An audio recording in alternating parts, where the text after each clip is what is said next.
Tenemos un Dios santo, amén. Démosle un fuerte aplauso a nuestro Señor, Él es digno. ¿Podemos tomar asiento? Y gracias al equipo de alabanza por dirigirnos. Bienvenidos sean todos a la casa del Señor. Ok, nuestro hermano Giovanni va a leer la palabra de Dios esta mañana y vamos ubicándonos todos en Primera de Corintios, capítulo 10, del versículo 1 en adelante. Primera de Corintios, capítulo 10. Qué bendición poder compartir con ustedes esta mañana, amados hermanos. Y quiero llevarlos a la palabra en 1 Corintios capítulo 10, versículos 1 al 13. Advertencias basadas en la historia de Israel. No quiero que desconozcan, hermanos, que nuestros antepasados estuvieron todos bajo la nube y que todos atravesaron el mar. Todos ellos fueron bautizados en la nube y en el mar para unirse a Moisés. Todos también comieron el mismo alimento espiritual y tomaron la misma bebida espiritual, pues bebían de la roca espiritual que los acompañaba y la roca era Cristo. Sin embargo, la mayoría de ellos no agradaron a Dios y sus cuerpos quedaron tendidos en el desierto. Todo eso sucedió para servirnos de ejemplo a fin de que no nos apasionemos por lo malo como lo hicieron ellos. No sean idólatras como fueron algunos de ellos.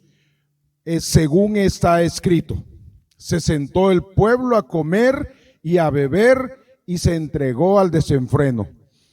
No cometamos inmoralidad sexual como algunos lo hicieron, por lo que en un solo día perecieron 23,000. Tampoco pongamos a prueba al Señor, como lo hicieron algunos y murieron víctimas de las serpientes. Ni murmuren contra Dios, como lo hicieron algunos y sucumbieron a manos del ángel destructor. Todo eso les sucedió para servir de ejemplo y quedó escrito para advertencia nuestra. Pues a nosotros nos ha llegado el fin de los tiempos. Por lo tanto, si alguien piensa que está firme, tenga cuidado de no caer. Ustedes no han sufrido ninguna tentación que no sea común al género humano, pero Dios es fiel y no permitirá que ustedes sean tentados más allá de lo que puedan aguantar. Más bien, cuando llegue la tentación, Él les dará también una salida a fin de que puedan resistir. Amén. La palabra de Dios. Amén. ¿Les parece si oramos? Que sea el Señor hablándonos. Yo creo que Dios tiene una porción para cada uno de nosotros hoy. Él tiene algo especial para cada uno de nosotros. Y dígale ahí donde está: Señor, yo me quiero ir con mi parte hoy. Lo que tú me quieres dar, yo me quiero ir con eso. Amén. Señor, háblanos. Espíritu Santo, toma el control. Que nuestra mente esté totalmente enfocada en ti, Señor. Que nuestro corazón esté alineado, Señor, con tu voluntad. Y que podamos escuchar tu voz y que podamos encontrarnos contigo en tu palabra. En el nombre de Jesús. Amén. Amén. ¿Cuántos saben que el Señor nos quiere hablar esta mañana? Hemos ido a través de la vida de Moisés y nuestro hermano Giovanni leía este pasaje porque estamos casi a mitad de todo este proceso, de todo este caminar con la vida de Moisés. Y tenemos que recordar que Éxodo no solamente es un libro que cuenta una historia que es real, no solamente cuenta la vida de personajes reales, pero es un ejemplo para nosotros. O sea, acabamos de leer por eso ahí en Primera de Corintios que nos habla de que nos sirve de ejemplo a cada uno de nosotros. Hemos estado escuchando palabra de Dios, el pastor Onan, el pastor Henry, han estado compartiendo y realmente hemos aprendido. Amén. Entonces, esta mañana queremos ir todavía por el capítulo 14, capítulo 15, capítulo 16. Vamos a avanzar lo más que podamos, pero en cada uno de esos capítulos hay verdades. El pueblo de Dios salió de Egipto. ¿Saben cuántas personas? Dice que 600,000 hombres, más mujeres, más niños. Estamos hablando posiblemente de más de 2 millones de personas. Salieron, eso es como todo San Pedro Sula, ¿verdad? Que saliera de ahí con destino a algún otro lugar. 2 millones de personas. Y estas personas habían sido esclavas por más de 400 años. Es interesante que durante todo ese tiempo Dios no intervino en esa situación. ¿No les parece interesante? Había algo que Dios estaba cumpliendo. Había un propósito que Dios estaba cumpliendo. Y cuando se cumplieron los 430 años, 400 años, dicen algunos, hay una diferencia ahí. El Señor escuchó la voz de ellos. Y era un pueblo, ustedes, que necesitaba instrucción y enseñanza. El pueblo de Israel no era un pueblo educado. Habían sido esclavos por tantos años. No tenían costumbres correctas. Entonces Dios saca a un pueblo que estaba perdido honestamente, que no tenía idea de quién era Dios, y lo saca de la esclavitud y lo lleva a través del mar. ¿Recuerdan? Leíamos la semana pasada cómo el Señor lo sacó del mar. No sé si ustedes pueden imaginarse qué es pasar por en medio de un mar que se abre. Y a su derecha y a su izquierda ver las aguas detenidas. ¿Cuántos han ido a un acuario alguna vez? Algún acuario de esos grandes. A uno le sorprende cuando puede ver de repente a ciertos animales grandísimos, ¿verdad? Como una ballena o de repente algún tipo de tiburón, y uno lo mira a través de un espejo. Imagínense así exactamente. Dios dividió el mar y podían ver a su derecha a todas las bestias marinas y a su izquierda, y en medio completamente seco. Ni siquiera había lodo. Y pasaron por ahí. E inmediatamente que pasaron, nos recordaba el pastor Henry la semana pasada, Moisés cantó aquel salmo. ¿Se acuerdan? En el capítulo 14. Y cantaban y alababan a Dios. Y luego la hermana de Moisés tomó el pandero y se puso a cantar y a danzar. Y dice que todas las mujeres de la congregación se levantaron y danzaron con ella. ¿Les gustaría hacer eso, mujeres, hoy? Un poco doloridas de la espalda, hay algunas. Y hay un momento de celebración y hay un momento de gloria. La gente está cantando, está alabando al Señor. Pero luego, inmediatamente, después de ese momento, ocurren cosas que revelan el corazón del ser humano. Y hay algunas lecciones que aprendemos en el capítulo 14 que les quiero dejar a ustedes. Número uno, cruzar el mar no es el final. Es apenas el comienzo. ¿Saben eso, iglesia? Atravesamos una prueba, ¿cierto? Atravesamos un momento difícil. Y nosotros pensamos, se acabó, ya por fin voy a tener paz, ya no va a haber otro problema, he visto la mano de Dios, decimos, damos testimonio. Pero cuando cruzamos el mar, hay otra prueba esperándonos. Entonces, la primera lección en el capítulo 14 para nosotros es, cruzar el mar, hermanos, no es el final. No es el final. Algunos de nosotros estamos atravesando pruebas duras, pruebas difíciles. El Señor va a abrir el mar para nosotros. El Señor va a abrir camino donde no hay camino. El Señor nos va a dar una respuesta. Pero no seamos ingenuos, iglesia. Después de que cruzamos el mar, el final no está ni cerca. La siguiente verdad. No los escucho muy animados con esa primera, ¿verdad? Pero ¿es así o no es así? Esa es la verdad. El Señor dice en su palabra una promesa que no nos gusta mucho, pero Jesús dice, en el mundo van a tener aflicciones. Pero la promesa es completa cuando dice, pero no teman, yo he vencido. Amén. Ok, la segunda verdad, hermanos, qué rápido se nos olvidan los milagros. ¿Cierto? Es tan rápido. Miren, estaba leyendo en el Salmo 106. Yo creo que está por ahí. Si lo pueden adelantar un poco al Salmo 106.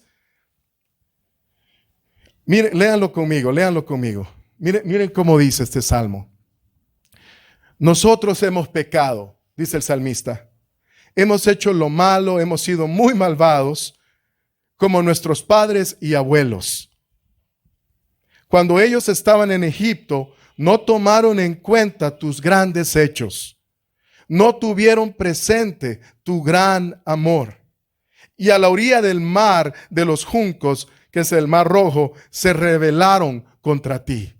Miren lo que sigue diciendo. Sus enemigos los odiaban, pero murieron ahogados en el mar. Tú los libraste de ellos. Ningún egipcio quedó con vida.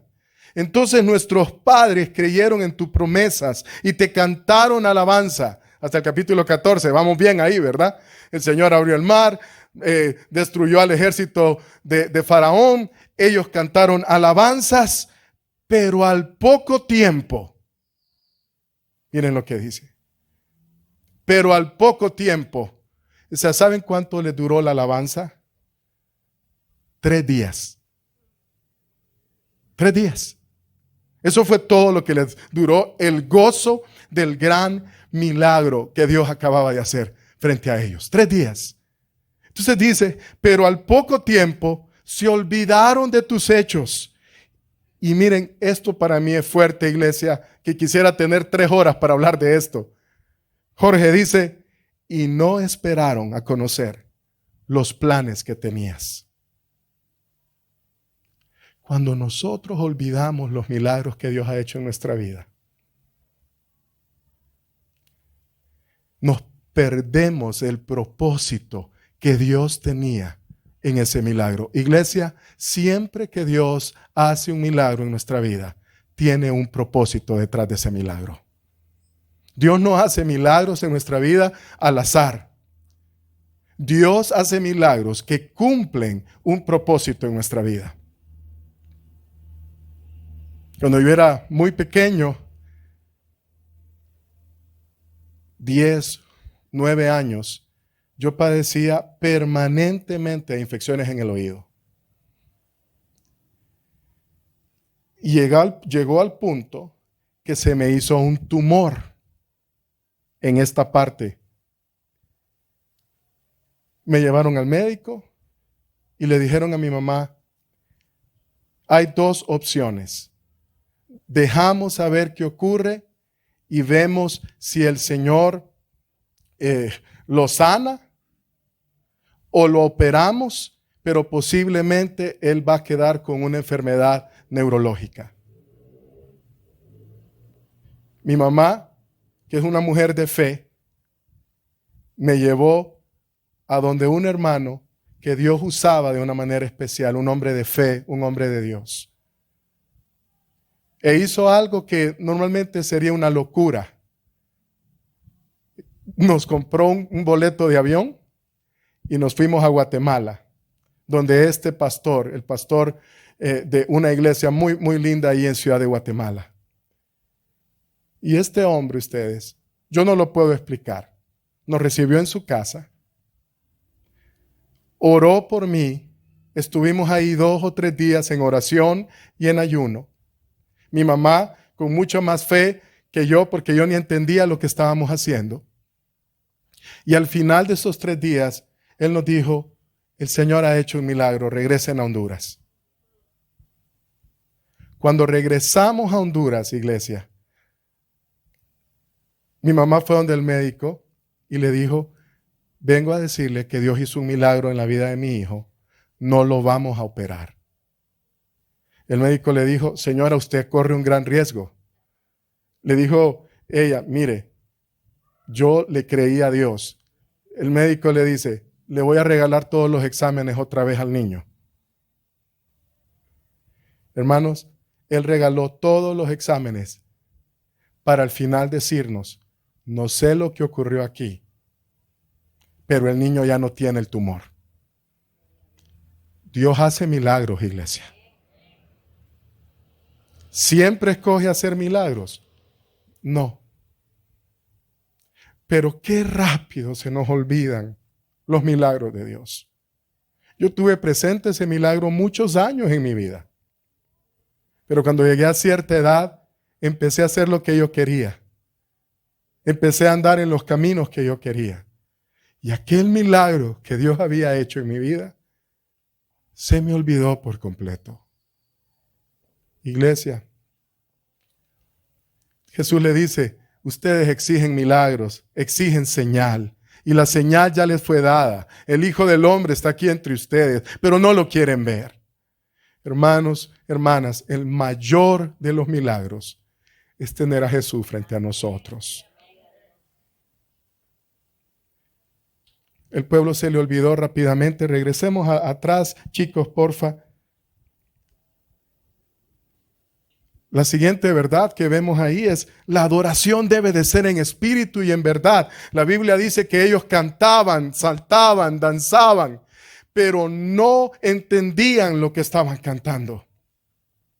Nosotros aquí en Esperanza Viva, Byron hace un gran esfuerzo por buscar música bíblica. No siempre cantamos todo lo bíblico que necesitamos cantar, pero en general Byron trata de buscar música con contenido bíblico. ¿Por qué, iglesia? Porque las emociones pasan. ¿Verdad? Si cantamos durante media hora, David danzaba en la presencia del Señor y el pueblo se regocijaba. Yo les aseguro que nos ponemos bien prendidos. La pregunta es, ¿y después de eso qué nos llevamos? Me encanta esa canción que cantamos de vez en cuando acá. Hazme un siervo para tu gloria. ¿Verdad? Tomaré mi cruz, te seguiré, Jesús. ¿Verdad? Que haya en mí la misma mente que hubo en Cristo. Hermanos, necesitamos cantar con el entendimiento. Con gozo, sí. Con alabanza, sí. El que quiera danzar, que dance. El que quiera saltar, que salte. Pero con entendimiento. Necesitamos cantar con entendimiento. Porque vimos a un pueblo que danzó, pero inmediatamente después de la danza, se les olvidó lo que Dios había hecho. Iglesia, yo no sé si a ustedes les pasa lo mismo que a mí. Hay veces que tenemos un culto aquí precioso. Dios nos habla. Dios toca nuestra vida, nos dice una verdad. Pero solo llegamos a la casa, ustedes, y empezamos a tirar los platos. ¿A cuánto les ha pasado alguna vez? Y uno dice, ¿y la bendición de Dios? ¿Y la gloria que había allá en la iglesia? ¿A dónde está? Es porque la adoración debe ser en espíritu y en verdad. Hay otra lección, rapidito, en el capítulo 14. Es que las victorias que Dios nos da, porque Dios nos da victorias, iglesia. Dios hace cosas por nosotros que solo Él puede hacer. Dios ha abierto caminos para nosotros que solamente el Señor puede abrir. En nuestro momento de mayor desesperación, en nuestro momento de mayor prueba, ¿cuántos de nosotros hemos experimentado la mano de Dios? ¿Cuántos dicen amén? Él se ha manifestado. En nuestro mayor problema, Él se ha manifestado. Pero ¿sabe? Esa victoria debe servirnos para la siguiente batalla. sea, los problemas que Dios nos ayudó a superar hoy deben servirnos como base para la siguiente batalla, porque van a haber batallas. Entonces, eso es el resumen de lo que miramos en el capítulo 14. Vamos con buen tiempo.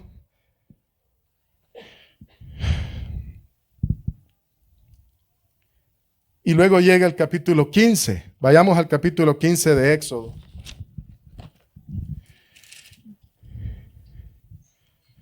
En el versículo 22. Y antes, Moisés le ordenó a los israelitas que partieran del Mar Rojo y se internaran en el desierto del sur. Hermanos, hermanas, Dios nos va a llevar a desiertos. Y nosotros tenemos que darle la bienvenida a esos desiertos. Porque aunque andemos en obediencia, Dios va a usar desiertos en nuestra vida para formar nuestro carácter. Entonces en el capítulo 15, ahí al final, los vemos a ellos renegar por agua. Pasaron 3 días, voy a hacer el resumen rápido porque nos vamos a concentrar en el capítulo 16. Pasaron 3 días, no encontraron agua e inmediatamente empezaron a quejarse y a murmurar contra Dios. Si uno piensa, Dios fue capaz de abrir el mar, ¿cierto? Ese milagro, ¿con qué tiene que ver? Con agua, ¿verdad? Ese milagro tiene que ver con agua. Abrió las aguas para ellos. 3 días después, ellos se quedan sin agua y empiezan a murmurar contra Dios, el mismo Dios que había abierto el mar. En lugar de ver hacia arriba y decirle, Señor, tú eres el mismo que abrió el mar, tú eres el mismo que nos dio la victoria, tú eres el mismo que nos sacó de Egipto, el que nos ha hecho libres. En lugar de eso dijeron, nos venimos a morir de sed en este lugar. Son dramáticos, ¿verdad? Como nosotros. Nosotros a veces también somos dramáticos con las pruebas de la vida. Y hermanos, allá, en ese mismo lugar, Dios hace algo increíble ahí, en ese lugar que se llama Mara, porque el agua era, ¿cómo era el agua? Amarga. ¿Y qué hizo Moisés?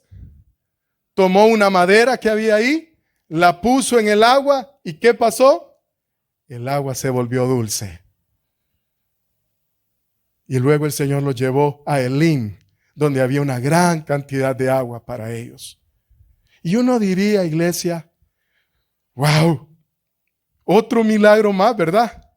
O sea, ya hizo el milagro del mar. Ahora las aguas amargas que estaban contaminadas con magnesio posiblemente o algún tipo de mineral, el Señor lo hace un milagro, las vuelve dulce, los pone en un lugar a reposar con 70 palmeras. Uno diría, ya estuvo, ¿verdad? Ya me imagino que este pueblo va a entender. Pero ¿qué pasa, iglesia? ¿Entendieron? ¿Cuántos de nosotros, iglesia, Dios ha hecho grandes maravillas en nuestra vida? ¿A cuántos Dios nos regaló hijos sanos?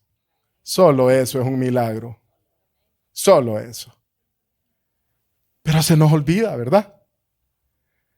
Dios ha sido tan bueno con nosotros. Nos da el aire para respirar, nos da un empleo, nos da una casa, nos da un techo, nos da una comunidad de fe. Pero aun cuando tenemos todas esas cosas, siempre hay algo que nos hace falta. Y algo que quiero decirles hoy, iglesia. Si usted no tiene a Cristo, no hay nada que lo va a satisfacer. No hay nada. Entonces, cuando uno ve que Dios hace esos milagros, uno dice, yo creo que hasta ahí, de seguro ya van a cambiar.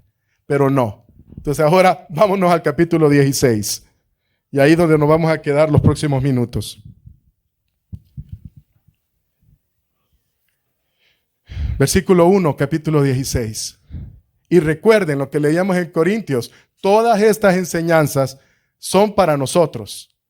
Todas estas lecciones de vida son para nosotros. No solo es historia. Dice que toda la comunidad israelita partió de Elim, donde habían recibido el milagro de tener tanta agua, y llegó al desierto de Sin, que está entre Elim y el Sinaí. Esto ocurrió a los 15 días del mes segundo, contados a partir de su salida de Egipto. Allí en el desierto, capítulo 16 estamos, ¿verdad? Verso 2. Ahí en el desierto, toda la comunidad murmuró contra Moisés y Aarón. Acababan de ver el milagro. Acababan de ver a Dios moverse otra vez. Aparte, ya habían visto todas las plagas, ¿se acuerdan? Todas las plagas que ellos fueron liberados de esas plagas. Dios guardó toda su familia, guardó su rebaño, guardó todo. Pero en el capítulo 16 los vemos nuevamente renegar cuando tienen hambre. No sé si a ustedes les pasa. A mí me da colerita cuando ando con hambre. ¿Les da colerita cuando andan con hambre? ¿Ah? ¿Han visto ese anuncio de los sneakers? Que le dan un sneaker a alguien para que se le quite el hambre. Porque se pone como mono cuando Algunos de nosotros cuando tenemos hambre, iglesia, nos ponemos terribles. Por eso nosotros con Ana no vamos al súper con hambre. ¿Cuántos han ido al súper con hambre? Uno agarra de todo lo que no le conviene en el supermercado cuando anda con hambre. Le da ganas de todo. El pueblo de Israel tuvo hambre. Y cuando ellos se dejaron llevar por su apetito carnal, entonces empezaron a murmurar. La palabra que usa aquí en el original, murmurar, significa hablar entre dientes. Rechinar los dientes. ¿Cuántos de nosotros hemos hecho alguna vez eso con Dios o con algún vecino?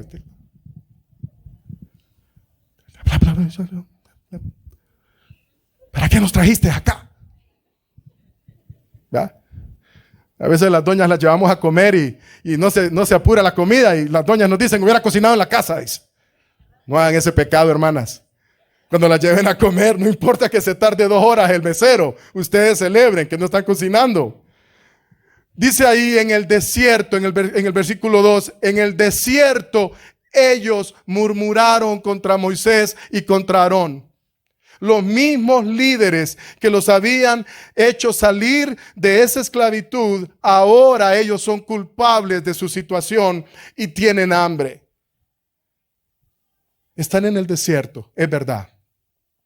Pero acaban de ver a Dios que hizo todos los milagros de las plagas, que hizo también que el mar se abriera, que hizo que el agua se volviera dulce.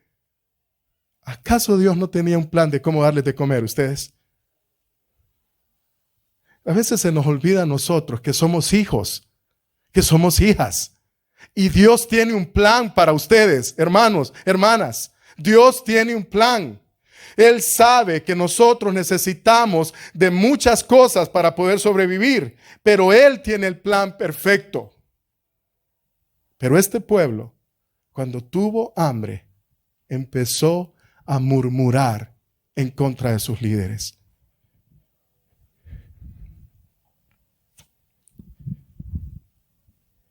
Dice que murmurar es hablar mal de otra persona.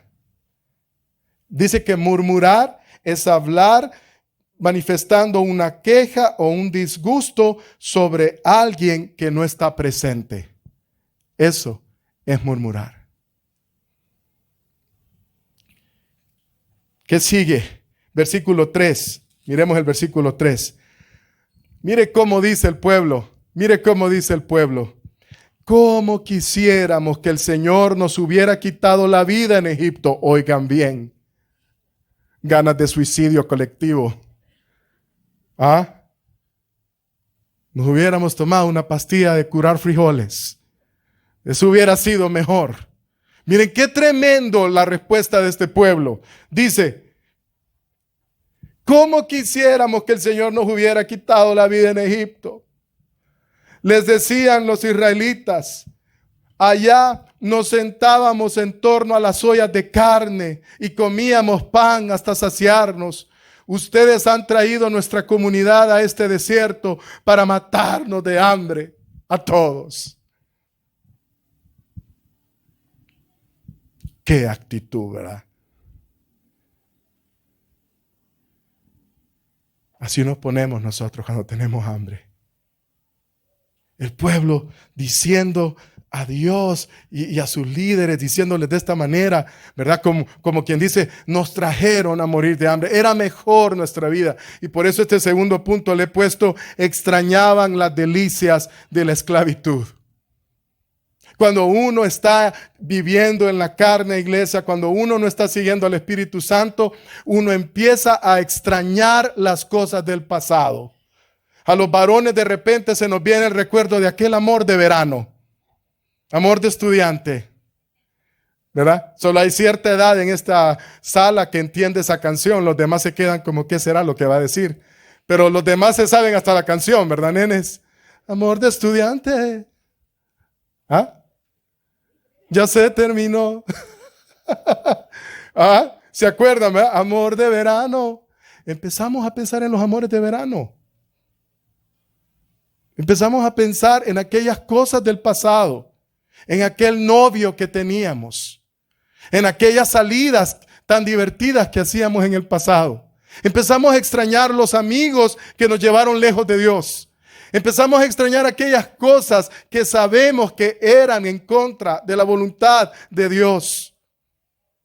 Hermanos, el pueblo empezó a decir, era mejor tener grilletes de esclavos, pero estar comiendo carne. Qué tremendo, ¿verdad? Porque a veces el deleite de nuestra carne puede ser sabroso por un tiempo. Yo lo he vivido. Pero el precio de la esclavitud al pecado, la paga del pecado es muerte. Pero la dádiva de Dios es vida eterna en Cristo. Entonces, iglesia, este pueblo empezó a extrañar su vida. Allá comíamos lo que queríamos. Allá almorzábamos carne. El primo encendía el anafre y nos poníamos todos alrededor y la pasábamos tan bien y comíamos elote y frijoles. Pero ahora no tenemos nada. Nos trajeron a matarnos del hambre. Qué imprudencia, ¿verdad?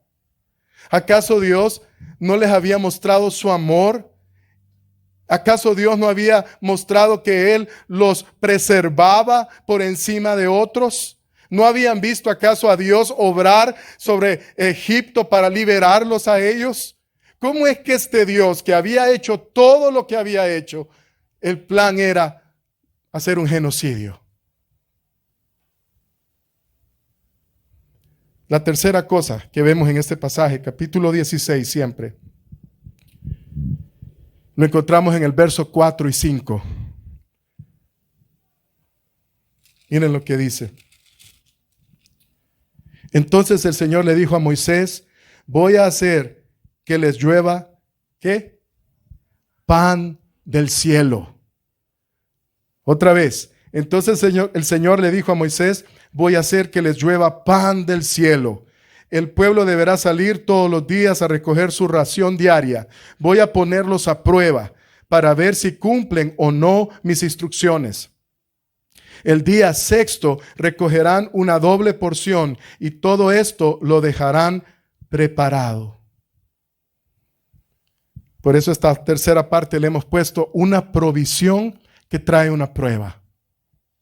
Dios responde a la murmuración de ellos, ¿verdad? O sea, Dios escucha la murmuración de ellos. Dios es como, no, o sea, más bien no es como esos supervisores que a veces nos tocan en la tienda o en el restaurante que uno les trata de hablar, les ha pasado, pero se hacen los disimulados para que uno no les diga nada, le hacen como que no están ahí.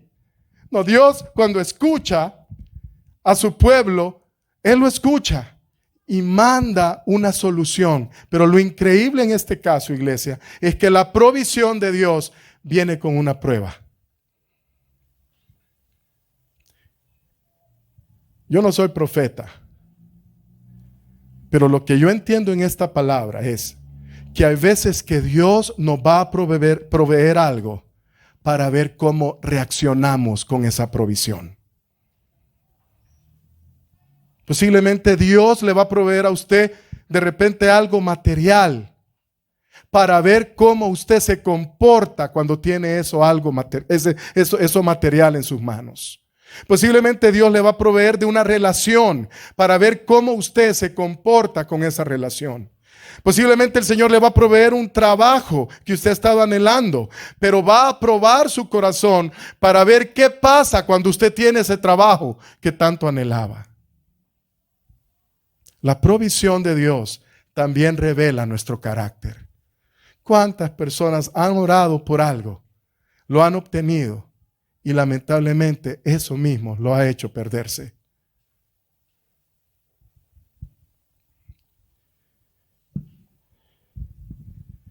El Señor prueba el carácter del pueblo y literalmente dice, voy a ver si siguen mis instrucciones. Y ustedes ya saben qué pasa, ¿verdad? Porque la siguiente verdad para nosotros es que Dios escucha todo lo que nosotros pensamos o lo que nosotros estamos diciendo posiblemente en secreto. El versículo 6 es interesante porque dice: Moisés y Aarón les dijeron a todos los israelitas: esta tarde sabrán que fue el Señor quien los sacó de Egipto, ¿verdad? Y mañana por la mañana verán la gloria del Señor. Ya Él sabe que ustedes andan murmurando contra Él. ¿Qué tal eso? Ya el Señor se dio cuenta, les dice, que ustedes están hablando mal de Él. Esto es fuerte, iglesia. Porque ¿quiénes somos nosotros? Ustedes no están murmurando contra nosotros, sino contra el Señor. Hermanos, el Señor escucha todo lo que nosotros pensamos o lo que decimos en secreto. Y muchas veces frente a la prueba, porque no es fácil pasar pruebas, no es fácil pasar momentos duros. Y hay veces que nosotros decimos: Dios no está conmigo, me ha abandonado, cuando tenemos una prueba. A veces quizás no lo decimos verbalmente, pero lo pensamos en nuestro corazón. Pero saben, cuando nosotros decimos Dios no está conmigo, debemos recordar la promesa que dice: yo estaré con ustedes hasta el final de los tiempos. La próxima vez que usted sienta que Dios lo ha abandonado, la próxima vez que usted está pasando por una prueba que piensa usted que es más allá de lo que usted puede resistir y que Dios ya no está con ustedes, recuerden literalmente, Él ha prometido estar con nosotros hasta el final de los tiempos. Hay momentos que nuestra respuesta ante una prueba difícil es: esto es demasiado. Sentido así. Esto es más allá de lo que yo puedo resistir. Pero acabamos de leer en 1 Corintios 10, su palabra dice que nadie va a recibir una prueba más grande que la que pueda resistir. Cuando estemos en medio de una prueba difícil, nuestra oración debe de cambiar y decirle: Señor, sé que estás conmigo y sé además que me has dado la capacidad en ti de resistir cualquier prueba.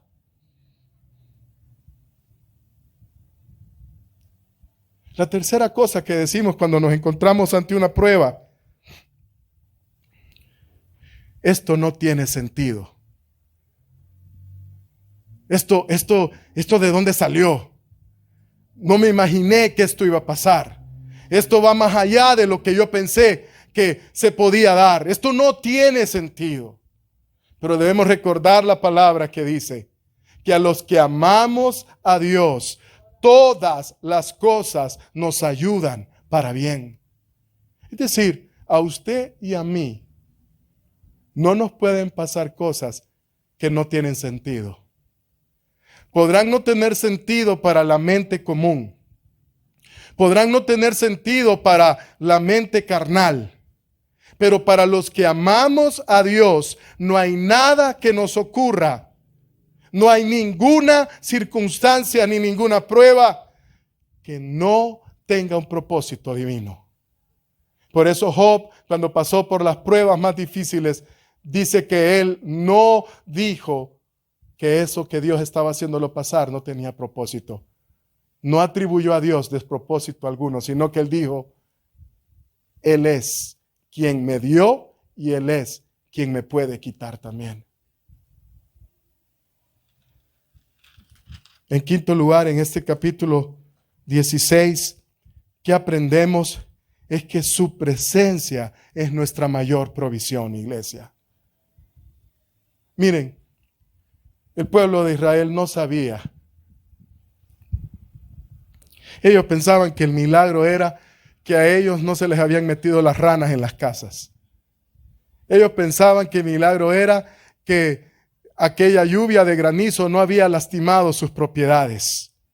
Ellos pensaban que el mayor milagro era que sus hijos primogénitos no hubieran muerto en aquella noche de oscuridad. Pero ¿saben cuál era el mayor de los regalos y el mayor milagro que el pueblo de Israel tenía? La presencia de Dios.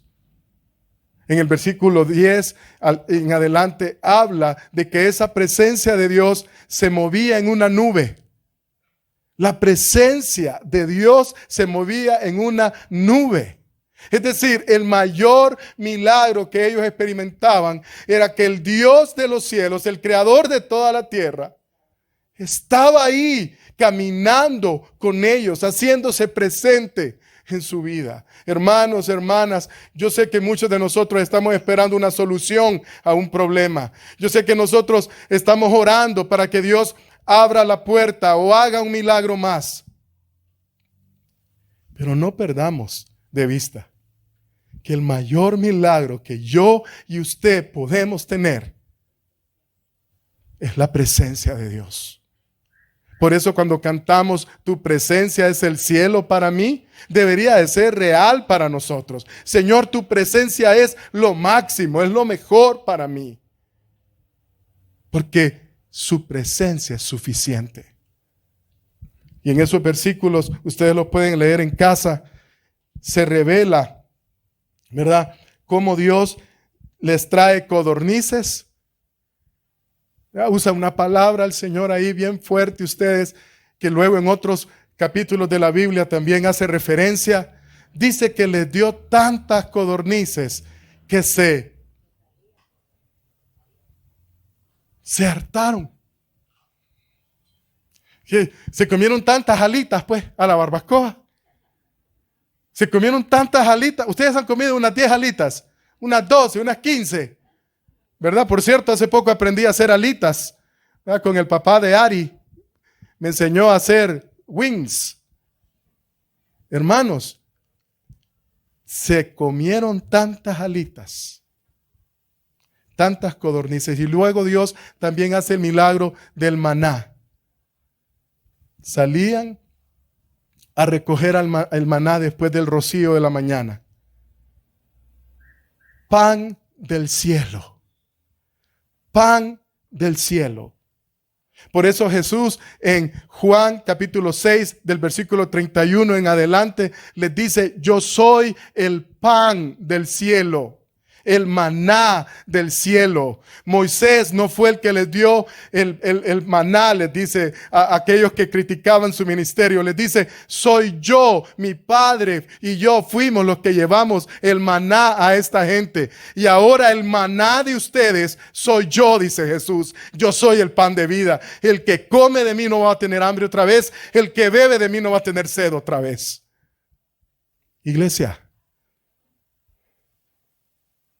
Él debe de ser nuestro maná. Él debe de ser nuestro maná. Su presencia es la mayor de las provisiones para nosotros. Y la última lección que aprendemos, el Señor les dice, quiero que me separen un día.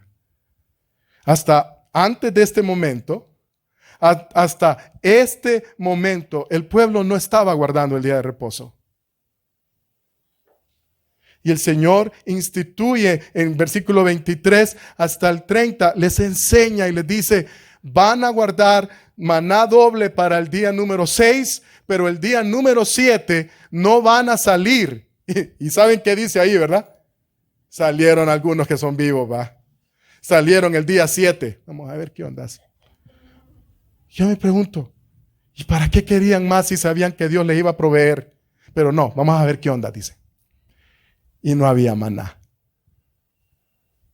Iglesia, Dios quiere que guardemos el día de reposo. Yo sé que no todos podemos tener un trabajo donde paramos un día a la semana. Yo sé que hay trabajos a veces que involucran trabajar los domingos. Pero en cuanto nosotros podamos, apartemos este día para el Señor. El Señor les instruye y les dice, van a separar este día. Yo creé el mundo en 6 días y descansé el 7º, ¿cierto? Y si Él descansa en este día es para que nosotros aprendamos. Miren, a mí Dios me rescató del día este domingo que yo trabajaba todos los domingos antes, iglesia. Yo trabajaba todos los domingos. Cuando teníamos el restaurante era el día que más trabajábamos. Pero Dios me proveyó un empleo diferente. Y ahora el domingo para mí es estar aquí en la comunidad y a la 1 de la tarde ustedes a reposar literalmente hasta las 4. A las 4 jugamos fútbol con los niños, estamos juntos, tenemos comunidad y así me preparo para el día siguiente. Dios quiere que guardemos un día de reposo, que estemos quietos para que veamos cómo Él actúa. Al final, cuando leemos todo este capítulo, dice que ellos comieron el maná por 40 años. Dios por 40 años proveyó el maná para esta gente. Y uno esperaría que iban a entender, que iban a obedecer. Pero hay un versículo muy fuerte que dice, que lo acabamos de leer, que la gran mayoría de todos esos adultos que salieron de Egipto, que cruzaron el mar, que vieron la nube, que vieron el pilar de fuego, solo 2 adultos vieron la tierra prometida. Y ustedes conocen los nombres. Caleb y Josué. Es decir, podemos estar viendo a Dios, podemos ver sus milagros y aún así estar extraviados. Yo soy uno de los pastores de esta iglesia. Para mí es una gran responsabilidad que ustedes se sienten aquí. Yo quiero que ustedes de verdad conozcan al Señor. Yo quiero que de verdad nos rindamos a Él. Yo no quisiera que el parte de nuestra historia sea que estuvimos sentados muchos años en un lugar, pero nunca lo conocimos.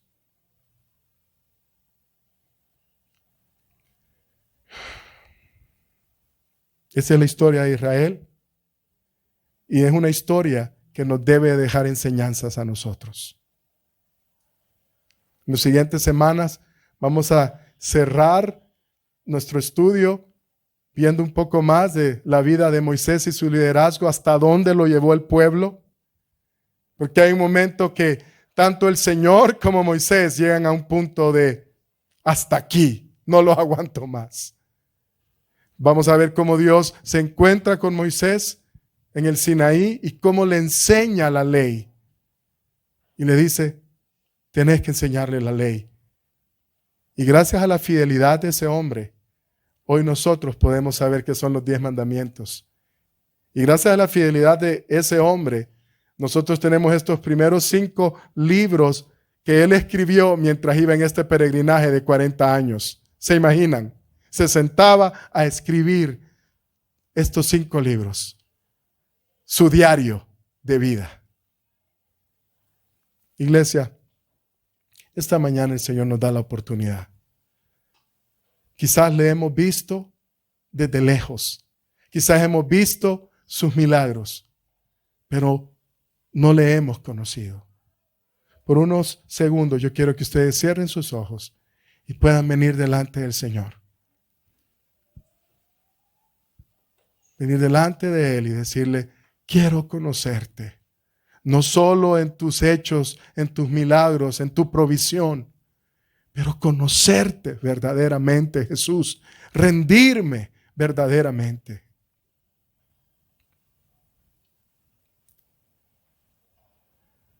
Señor, por favor, revélate a nosotros, Señor.